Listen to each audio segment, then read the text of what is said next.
എല്ലാവർക്കും സാദര നമസ്കാരം.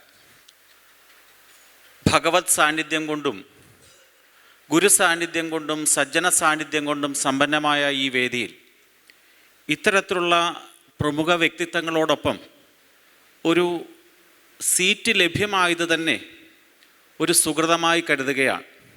കാരണം ഭാഗവതം എന്ന് പറയുന്ന ആ പുണ്യഗ്രന്ഥം വളരെ വിദൂരതയിൽ നിന്ന് നോക്കിക്കാണുന്ന ഒരു ശിശു മാത്രമാണ് ഞാൻ. ഇവിടെ കൂടിയിരിക്കുന്ന പണ്ഡിത ശ്രേഷ്ഠരായ വ്യക്തികളെക്കാൾ വളരെ വളരെ വളരെ പിന്നാക്കം ആ മേഖലയിൽ നിൽക്കുന്ന ഒരാളെ ഈ വേദിയിലേക്ക് എന്തിനാണ് തിരഞ്ഞെടുത്തതെന്ന് എനിക്കറിയില്ല. സത്യം പറഞ്ഞാൽ ഭഗവാൻ എല്ലാം ഒരു നിയോഗമായി തരുന്നു എന്ന് കരുതാൻ മാത്രമേ സാധിക്കുകയുള്ളൂ. തീർച്ചയായിട്ടും ഒരു നിയോഗമെന്ന രീതിയിൽ, ഒരു ഭഗവാന്റെ അനുഗ്രഹം എന്ന രീതിയിൽ ഇത്രയും വലിയ മഹത് വ്യക്തിത്വങ്ങളോടൊപ്പം ഈ വേദിയിൽ ഇരിക്കാൻ സാധിച്ചതിൽ, അവരോട് സംവദിക്കാൻ സാധിക്കുന്നതിൽ, നിങ്ങളെ കാണാൻ സാധിച്ചതിൽ ഒക്കെ തന്നെ ആ ഭഗവത് പാദത്തിങ്കിൽ സമർപ്പണം ചെയ്തുകൊണ്ട് ഞാൻ എൻ്റെ കടമ ആരംഭിക്കുകയാണ്. ഏറ്റവും പ്രമുഖരായ വ്യക്തിത്വങ്ങളാണ് ഇരിക്കുന്ന എല്ലാവരും തന്നെ. എന്നെ സംബന്ധിച്ചിടത്തോളം ഉത്തരം പറയാൻ എന്നെ ഇരുത്തുകയായിരുന്നുവെങ്കിൽ ഞാനിവിടെ ഇരിക്കുകയില്ലായിരുന്നു. കാരണം എനിക്ക് പറയാൻ സാധിക്കില്ലായിരുന്നു. പിന്നെ എൻ്റെ തൊഴിലിൻ്റെ ഭാഗം ചോദ്യം ചോദിക്കൽ മാത്രമാണ് ഞങ്ങളുടെ തൊഴിലിൻ്റെ ഒരു സംസ്കാരം. ഉത്തരം പറഞ്ഞൊരു ശീലം ഞങ്ങൾക്കില്ല. അപ്രകാരം ചോദ്യം ചോദിക്കാൻ നിയോഗിക്കപ്പെട്ടതും ഒരു ഭാഗ്യമായി കരുതുകയാണ്. നമ്മളോടൊപ്പം ഏറ്റവും പ്രായം കൊണ്ടും പാണ്ഡിത്യം കൊണ്ടും ഒക്കെ തന്നെ മുൻപന്തിയിൽ നിൽക്കുന്ന അനന്തരാമൻ സാറിൽ നിന്ന് തന്നെ തുടങ്ങാം. സാറ് ചാർട്ടേഡ് അക്കൗണ്ടൻ്റാണ്, അധ്യാപകനായിരുന്നു, ബാങ്കർ എന്ന രീതിയിൽ വളരെ സജീവമായി പ്രവർത്തിച്ചിരുന്ന ഒരാളാണ്. നമുക്കറിയാം, ഈ കാലഘട്ടത്തിൽ നമ്മളുടെ ചെറുപ്പക്കാർ ടെൻഷൻ എന്ന് പറയുന്ന വാക്കാണ് നിത്യജീവിതത്തിൽ ഏറ്റവും കൂടുതൽ പറയുന്നൊരു വാക്ക്. ഒരു 2-3 വയസ്സുള്ള കുട്ടി തൊട്ട് ഒരു 10-90 വയസ്സായ അപ്പൂപ്പന്മാർ വരെ, അല്ലെ അമ്മൂമ്മമാർ വരെ നിത്യജീവിതത്തിൽ ഏറ്റവും കൂടുതൽ പറയുന്ന വാക്കായി ടെൻഷൻ മാറിയിരിക്കുന്നു. ഞാൻ സാറിനോട് ചോദിക്കുകയാണ്, ഇന്ന് പ്രൊഫഷണൽ രംഗത്ത്, പ്രത്യേകിച്ച് ബാങ്കിങ് മേഖല, ഇൻഷുറൻസ് മേഖല, അതുപോലെ തന്നെ ചാർട്ടേഡ് അക്കൗണ്ടിങ് മേഖല തുടങ്ങിയ മേഖലകളിലൊക്കെ ധാരാളം ചെറുപ്പക്കാർ ആ മേഖലയിൽ പിടിച്ചു നിൽക്കാൻ സാധിക്കാതെ ഒളിച്ചോടുന്നു. ഒളിച്ചോട്ടം ഒരു ആത്മഹത്യയിലേക്ക് വരെ ചെന്നെത്തുന്നു. സാറിനോട് ചോദിക്കുകയാണെങ്കിൽ, സാറ് പ്രവർത്തിക്കുന്ന മേഖല ലാഭം, നഷ്ടം, കൊടുക്കൽ, വാങ്ങൽ, ഈ വാക്കുകൾക്കാണ് സാറിൻ്റെ ആ പ്രവർത്തന മേഖലയിൽ ഏറ്റവും പ്രാമുഖ്യമുള്ള വാക്കുകൾ. പക്ഷേ ഭാഗവതം പറയുന്നത് ലാഭമല്ല, ധർമ്മമാണ്. ഈ ലാഭവും ധർമ്മവും തമ്മിലുള്ളൊരു ഏറ്റുമുട്ടൽ നിത്യജീവിതത്തിൽ, ഭാഗവതത്തിലെ ധർമ്മവും നിത്യജീവിതത്തിലെ ഈ ലാഭവും തമ്മിലുള്ള ഏറ്റുമുട്ടലിലുള്ള മാനസിക സംഘർഷമല്ലേ ഈ പുതുതലമുറയെ ഏറ്റവും കൂടുതൽ, പ്രത്യേകിച്ച് ഞാൻ പറഞ്ഞ തൊഴിൽ മേഖലകളിലുള്ള ചെറുപ്പക്കാരെ കൂടുതൽ വേട്ടയാടുന്നത്. അത് സാർ അപ്രകാരമുള്ള ഒരു അവസരം ജീവിതത്തിൽ നേരിട്ടിട്ടുണ്ടോ? അതിന് എങ്ങനെയാണ് സാറ് ഇത്തരത്തിലുള്ള ആധ്യാത്മിക മേഖലകളിൽ കൂടി മറികടന്നിട്ടുള്ളത്? ഇന്ന് സഭയ്ക്ക് വന്ദനം. ഇന്നത്തെ സാമ്പത്തിക സാമൂഹ്യ സാഹചര്യങ്ങൾ കണക്കിലെടുക്കുകയാണെങ്കിൽ ചോദ്യം വളരെ പ്രസക്തമാണ്.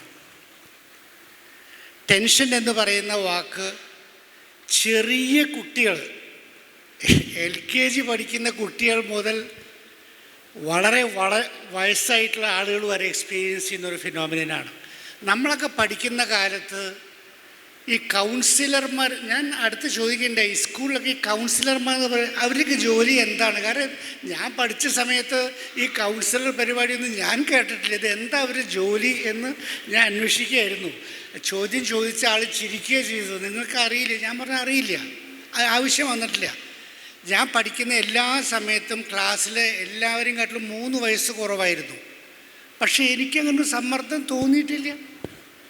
അത് എൻ്റെ ഒരു ഐഡിയ എന്താണെന്ന് വെച്ച് കഴിഞ്ഞാൽ, കുറച്ച് ഒരു ആധ്യാത്മികം, കുറച്ചൊരു സ്പിരിച്വാലിറ്റി ചെറുപ്പം മുതലേ ഒന്ന് മനസ്സിലാക്കാൻ സാധിച്ചു കഴിഞ്ഞാൽ ഈ ടെൻഷൻ എന്ന് പറയുന്ന വാക്കിന് വലിയൊരു വ്യത്യാസം ഉണ്ടാവും എന്നുള്ളതാണ്.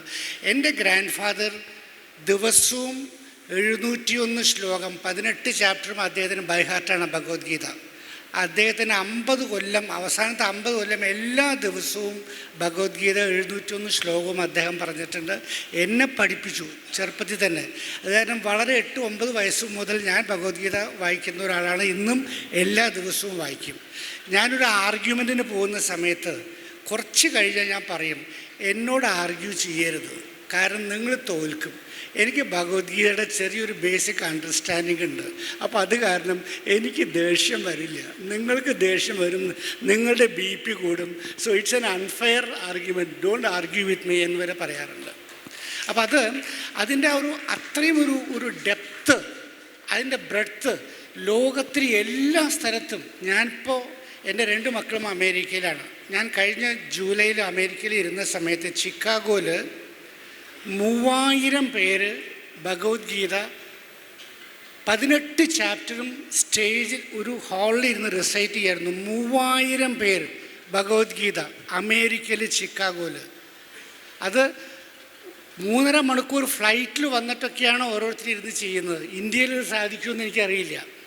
അപ്പോൾ ഈ മെസ്സേജ് ഇന്ന് ലോകം മുഴുവൻ സ്പ്രെഡ് ചെയ്ത് കഴിഞ്ഞു.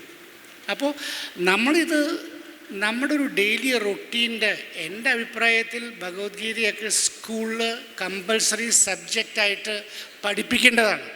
അത് പഠിപ്പിച്ചു കഴിഞ്ഞാൽ ഇന്ന് കാണുന്ന ഈ സമ്മർദ്ദവും ഈ ടെൻഷനും നല്ലൊരു നിലയ്ക്ക് കുറയ്ക്കാൻ സാധിക്കുമെന്ന് 100% വിശ്വസിക്കുന്ന ഒരാൾ. ഞാൻ ബാങ്ക് ചെയർമാനായിരുന്ന സമയത്ത് അന്ന് ബാങ്ക് നഷ്ടത്തിലായിരുന്നു. ഒരുപാട് വ്യത്യാസം വരുത്തി ഇന്ന് ഏറ്റവും അധികം പ്രോഫിറ്റ് ഉണ്ടാക്കുന്നൊരു ബാങ്കായിട്ട് മാറ്റാൻ സാധിച്ചു. അന്ന് എൻ്റെ അടുത്ത് ഒരുപാട് മാനേജേഴ്സ് ചോദിക്കും, ഞാൻ എപ്പോഴും കൂളായിരിക്കും, ഈ ബാങ്കിൻ്റെ പ്രശ്നങ്ങൾക്ക് ഇടയിൽ സാറ് ഈ റിസർവ് ബാങ്ക് അവിടെ ഇവിടെ ഓടി വന്നത് എങ്ങനെ ചിരിച്ചിരിക്കാൻ പറ്റുന്നതെന്ന്. ഞാൻ പറഞ്ഞു, എൻ്റെ വിചാരത്തിൽ ഈ ബാങ്ക് എൻ്റെ തലയിലൊന്നുമല്ല.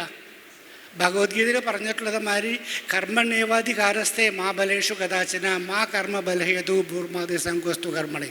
എൻ്റെ ജോലി ഞാൻ ചെയ്യും, അവിടെ എൻ്റെ കാര്യം അവസാനിച്ചു. മാക്സിമം എൻ്റെ നോളജും കഴിവും സമയവും പരിചയവും ഉപയോഗിച്ച് അങ്ങേയറ്റം ഞാൻ ജോലി ചെയ്യും. എന്ത് റിസൾട്ട് വരുന്നതിനെ പറ്റി എനിക്ക് യാതൊരു ടെൻഷനും ഇല്ല. ഞാൻ അതിന് റിസൾട്ടിൽ ഓട്ടോമാറ്റിക്കലി ഇതെന്നെ പഠിപ്പിച്ചിട്ടുള്ള ചെറുപ്പത്തിൽ, അതിന് എനിക്ക് ടെൻഷനില്ല. അപ്പോൾ നമ്മൾ ആദ്യം മുതലേ ചെറിയ കുട്ടികൾ വരെ നമ്മളുടെ ആ ഒരു inner spirituality, the fundamentals of Indian scriptures, അതൊന്ന് പഠിപ്പിക്കാൻ സാധിച്ചാൽ എനിക്ക് 100% ഉറപ്പുണ്ട് നല്ലൊരു ജനതയെ വാർത്തെടുക്കാൻ സാധിക്കും എന്നുള്ളത്. എനിക്ക് ഇനീഷ്യലായിട്ട് അത്രേ പറയാനുള്ളൂ. കൂടുതൽ ചോദിക്കുമ്പോൾ പറയാം.